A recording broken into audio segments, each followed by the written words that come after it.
جمعية الدعوة والإرشاد وتوعية الجاليات بمحافظة بدر.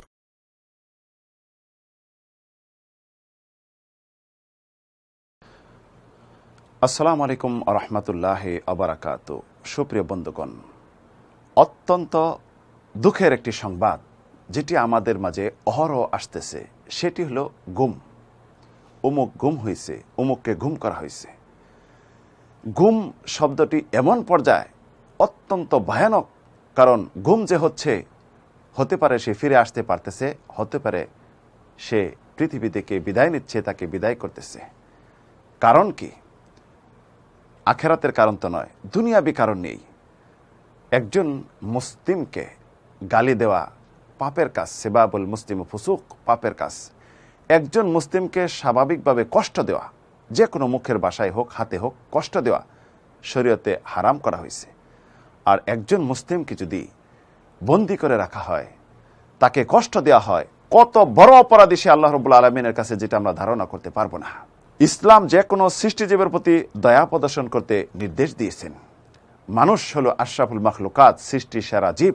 তারপরেও একজন মানুষ আরেকজন মানুষের কাছে নিরাপদ নয়।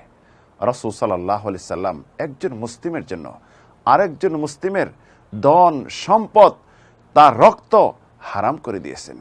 বিদায় হজের ভাষণে রাসূলুল্লাহ শেষ খুতবা দিলেন যে, শুনে নাও আমার কাছ থেকে, হতে পারে আগামী বছরে তোমাদের সাথে আমার সাক্ষাৎ হবে না। পরবর্তী তিনি খুতবা শুরু করলেন, বললেন, ইন্না দিমাআকুম ওয়া আমওয়ালাকুম ওয়া আরাদাকুম হারামুন আলাইকুম কা হুরমাতি ইয়াউমিকুম হাদা।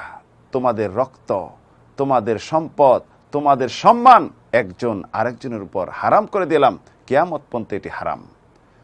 আল্লাহ রাব্বুল আলামিন ইরশাদ করেছেন, ওয়াল্লাযীনা ইউযুনাল মুমিনিনা ওয়াল মুমিনাত বিগাইরি মাকতাসাবু ফাকাদ ইহতামালু বুহতানা ওয়া ইসমান মুবিনা।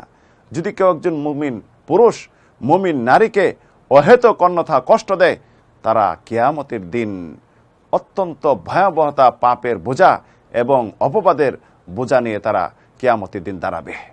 রাসূল সাল্লাল্লাহু আলাইহি সাল্লাম ইরশাদ করেছেন, এক মহিলার ঘটনা, যে মহিলা একটি বিড়ালকে বেঁধে রাখছিল, আবদ্ধ করে রাখছিল, বন্দী করে রাখছিল, এর কারণে সে জাহান্নামী। দাখালাত ইমরাতুন নার ফি হিররাতিন রাবাতাতহা।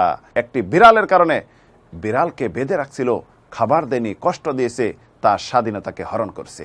একজন মুসলিম স্বাধীন, আল্লাহ রাব্বুল আলামিনের কাছে শুধু পরাধীন। একজন মুসলিম মুসলিমের পাশে দাঁড়াবে, একজন মানুষ একজন মানুষের পাশে দাঁড়াবে, এটাই হলো ইসলামী নির্দেশ।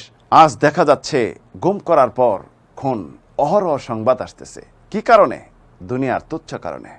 তাই প্রিয় বন্ধুগণ, আল্লাহ রাব্বুল আলামিন যেটি হারাম করেছেন, কিয়ামত পর্যন্ত হারাম। আজ আপনার বাহাদুরি আছে, আগামীকাল শেষ। শুধু রূহ শব্দ আছে বলে আপনার এগুলি সব চলতেছে। রূহটা যখন চলে যাবে, আপনার বডি যাদেরকে গুম করেছিলেন, তারপরে খুন করেছিলেন, তাদের পর্যায়ে হয়ে যাবে। তাই আসুন প্রিয় বন্ধুগণ, আল্লাহ রাব্বুল আলামিন বিবেক বুদ্ধি দিয়েছেন, বিবেক বুদ্ধি দিয়ে একটু গবেষণা করি, একটু চিন্তা করি, আল্লাহ রাব্বুল আলামিনের নির্দেশ মেনে চলি। আল্লাহ রাব্বুল আলামিন এই বুদ্ধি বিবেক আমাদেরকে দেন, আমরা যেন সুন্দরভাবে পৃথিবীতে চলতে পারি এবং মানুষের পাশে দাঁড়াতে পারি। এটার জন্য আল্লাহ রাব্বুল আলামিন তৌফিক দেন। আমিন, আল্লাহুম্মা আমিন।